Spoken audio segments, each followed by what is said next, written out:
Hey y'all, and welcome back to the Simple and Beautiful Life Kitchen, where we today, of course, are making more bath bombs. Today we are making peppermint cream bath bombs.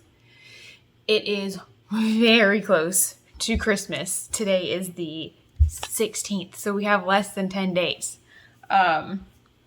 So who doesn't want to take a peppermint cream warm bath right before Christmas? And it's also the first day of winter, I think on the 21st. So if all things go according to plan, it should get colder, which means baths are even better. So let's get started.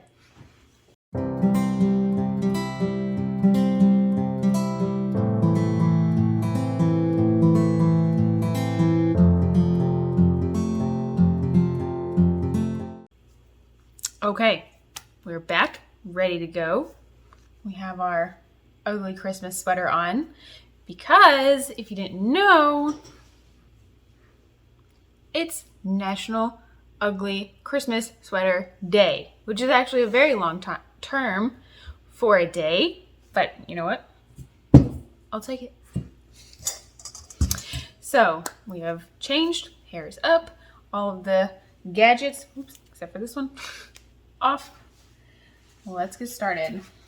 Today I will be going over my personal tips and tricks that I have learned that really help with the success of the bath bomb, because there's a lot of tricks to getting your bath bomb to be round, getting your bath bomb not to explode, getting your bath bomb not to crumble. You know, there's a lot.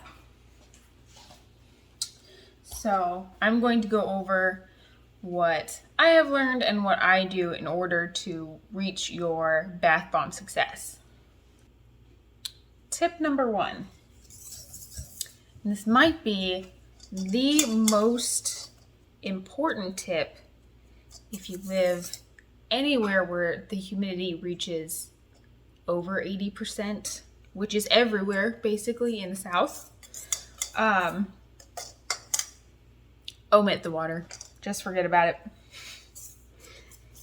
Every single batch of bath bombs that I've ever made, when I added water, no matter what the recipe calls for, exploded. It wouldn't work. And when you have humidity that's that high, it's not gonna work. Instead of water, use rubbing alcohol or witch hazel, or a combination of both. Or you can slightly increase your oils, and you can also slightly increase your fragrance oils. A combination of the three will yield much better results than water when you have a high humidity in the state that you're living in. Tip number 2, and this deals with kind of the same topic. Invest in a dehumidifier. There's tons of dehumidifiers that you can get, ranging from $80 to $500, and it all depends really on how dry you want your space to be, how big your room is, how long you're going to be running your dehumidifier, how big you want the container that the water filters through that you eventually have to dump out. So while even the smaller ones, they're still kind of an investment. I don't think you could ever buy a tiny $10 or $20 dehumidifier, but it's worth it, especially if you live in the South. Tip number 3, if you use a colorant, which you don't have to. I have seen plenty of white bath bombs, pure white bath bombs, which is one of the colors I will be using today. And they're beautiful, very modern looking, very elegant. So colors are not mandatory for bath bombs. But if you are going to use them, make sure you use a water-soluble colorant. Do your research and decide which one's best for you. There's lots of them out there. Tip number 5, use a higher concentrated rubbing alcohol. Typically, the most common one you'll see is 91%. Get that one over the 70%. It will definitely give you better results. While the 70% can be used, it's not the best. Tip number 6. Use a combination of a whisk or any multi-pronged sort of utensil, such as a blender, KitchenAid mixer, anything like that, and your hands to mix your bath bombs. Most of the time, the way you're going to know your bath bombs are ready to be made is simply by the way they look and the way they feel. So if you've ever been a kid with moon sand, you'll know exactly what you're looking for in terms of texture of your bath bombs. But a whisk really helps break up the little clumps that develop and spread around your ingredients, so you make sure that everything is mixed together perfectly and you don't have one side of your bath bomb that's missing a little bit of citric acid or a little bit of baking soda. You really need everything to be mixed evenly. That's where your whisk will come in handy. Tip number 7, and this goes for any time that you are making any sort of body product. Be very careful, very selective on the type of product you use to add fragrance to your products. It may be tempting to just go onto Amazon and buy whatever you see that is cheapest. If you're going to do that, I suggest investing in business insurance, which anytime that you make a decision where the next decision that you need to make is insurance to protect you from the decision that you just made, it's probably not a good decision. These are specially formulated to be safe on people's skin. So just be careful, be selective. The fragrances that you see at Walmart, just don't do it. Not a good idea. My top choices would probably be Wholesale Supplies Plus. Their Crafter's Choice oils, very good. They come in a tinted glass bottle, last a long time. I also like Nature's Garden. They have some beautiful scents. Brambleberry has really great scents. If you want some scents that are a little more girly, I think some of their girlier scents are just really fabulous and really, really unique. Moral of the story, be careful with your fragrance. And if you're not going to be careful with your fragrance, maybe just make unscented. It's always best to be safer and not sued, you know? Tip number 9. Tip number 8. Add your citric acid last. If there's any sort of ingredient that's just gonna make everything kind of lose its mind, it's gonna be the citric acid. Along with that, tip number 9, strain everything. Just strain it. Even though citric acid, you might think, I don't really need to strain citric acid. It's pretty, that's kind of like straining sugar, essentially. Why do I need to do that?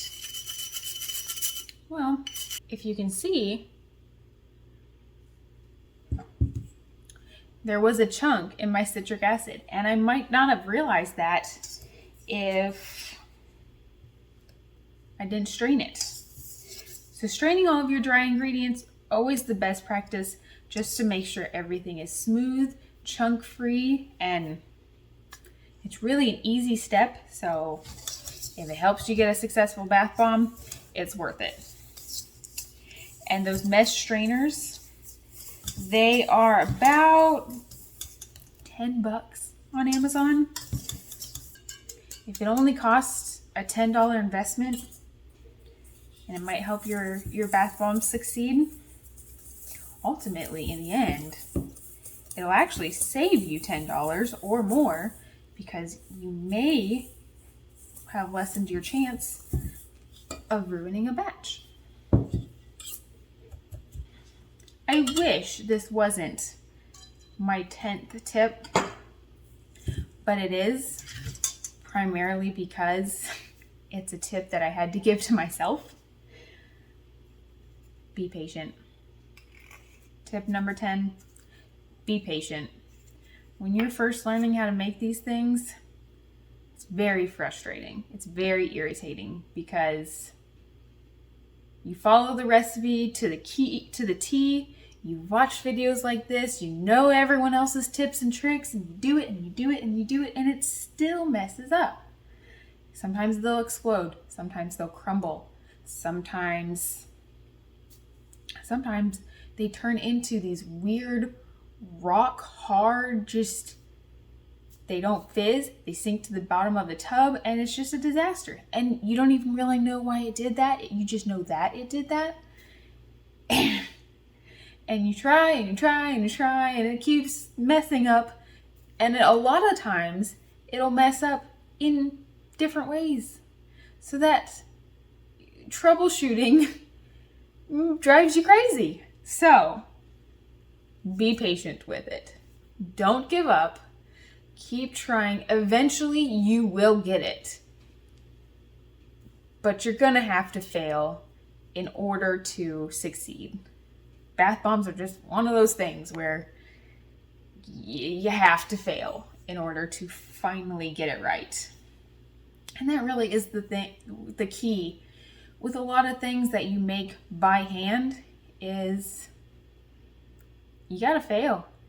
My first batch of soap, while it was usable, and that's not common for a first batch of soap, it was just ugly. Oh, bad. Oh, it was.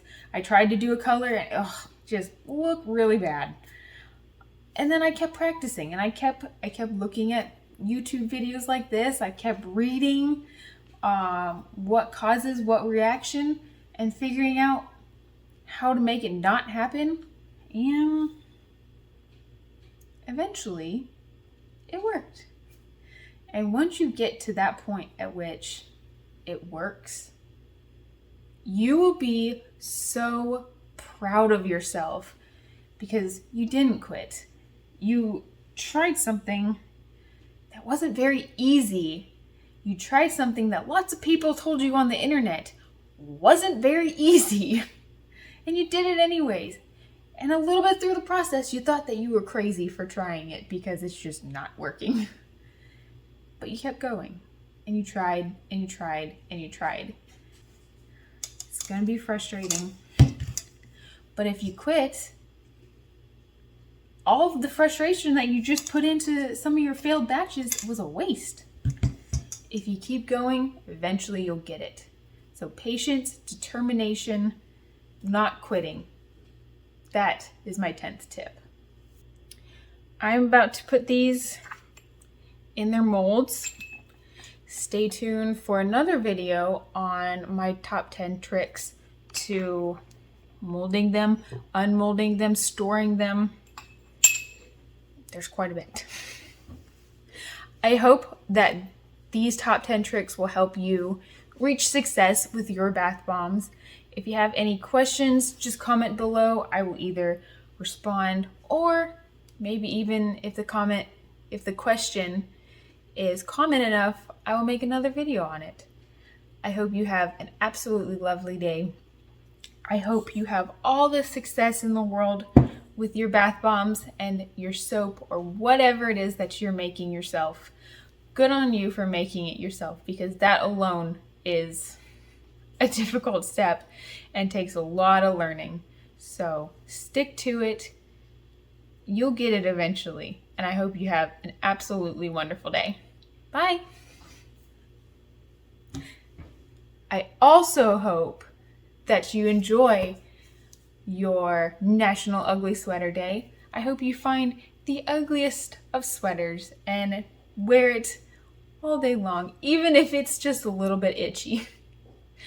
Have a wonderful, wonderful National Ugly Sweater Day, a wonderful Christmas, or whatever holiday it is that you are celebrating. I hope that you get to be with your friends and your family. If you want to be, sometimes it's nicer not to have to be. So I hope you just get to do whatever it is that you want to do on your holiday. And I hope that this year is just the best one yet. Absolutely magical and wonderful and perfect. I will see y'all later. Bye.